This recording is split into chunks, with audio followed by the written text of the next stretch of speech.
Hello, everybody. Dr. Jake Aleck here from Aleck Pain True Performance. In today's episode, we're going to discuss something you should know.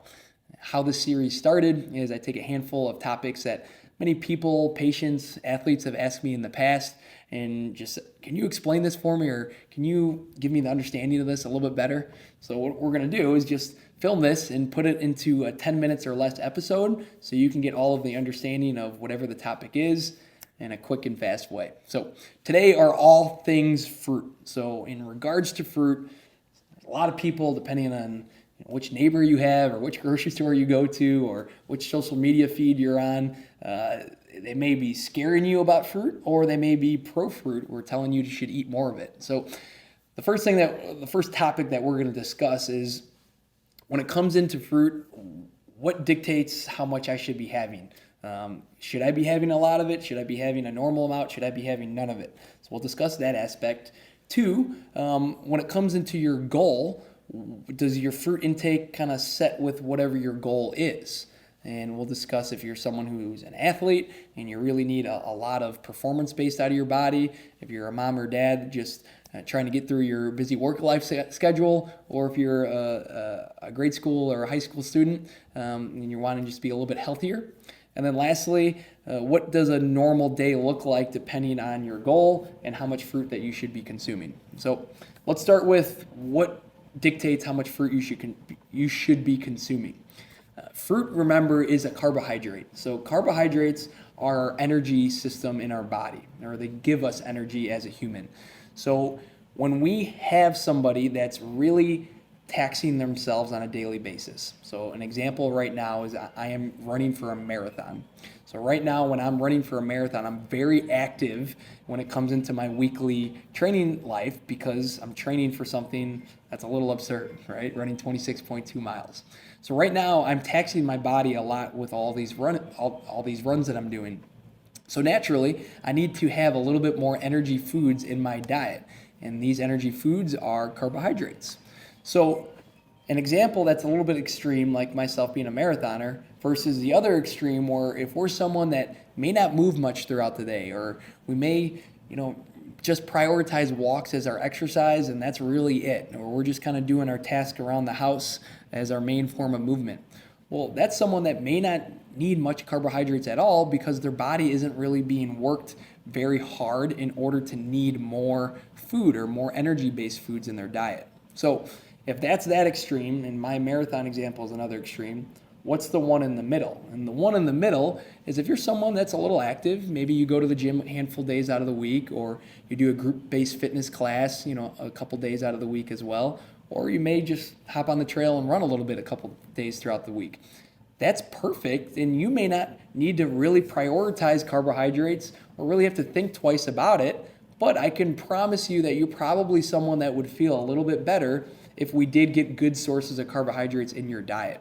And great sources of carbohydrates are fruit. And that's the big wraparound circle back to this conversation of fruits are carbohydrates. And since carbohydrates give us energy, when we have fruit, they give us energy. And depending on how active we are as a human, dictates how much fruit that we may want. So that's one part of the equation. Now, second part is, are all fruits created equal? So if I'm someone who's super active like myself and running a lot throughout your days, should I just be having fruit with every meal? No, not necessarily, because with fruit comes a lot of water. So there's a lot of water content in fruit. And also there's a lot of fiber when it comes into fruit.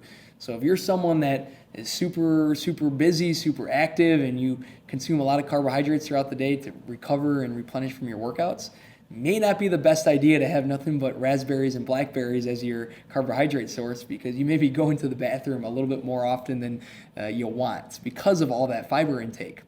Versus if you're someone who's trying to feel full throughout the day because you're trying to lose weight, or you're trying to drop a few pounds, or just get a little bit leaner in your physique, well, now having something like raspberries or strawberries would be awesome, since they are a little bit more fiber filled, which will keep you fuller throughout the day, which in the back end will keep you eating a little bit less food compared to your normal day in and day out. So depending on where you're at on your activity level, the type of fruit that you're consuming will dictate, how you feel. So apples, bananas, blueberries, those are fruits that are a little bit more carbohydrate filled, a little less fiber in them. So those are ones that typically very active people are having after they work out or maybe before a workout to give them a whole host of energy.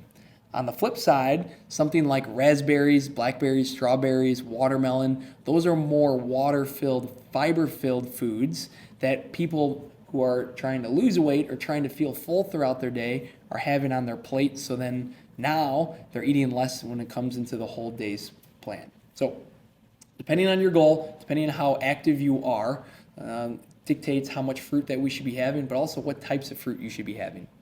Then lastly, what does a normal day look like for someone depending on their goal? So if you're someone who's super active, you're running or you're weightlifting a lot, you're an athlete and you're really training your body a lot, those are people that may have a banana-filled, blueberry-filled, apple-filled meals throughout the day because those are really easy grab-and-go fruits that you can eat whole lot of carbohydrates in just a couple servings. Versus if you're someone who isn't very active and you're someone that's a little bit around the house a little bit more often, you may be having raspberries, strawberries, blackberries as your choice of fruit at almost every meal, but having a handful of those in every meal instead of rices, potatoes, any sort of whole grain like packaged good that you can get out of a box.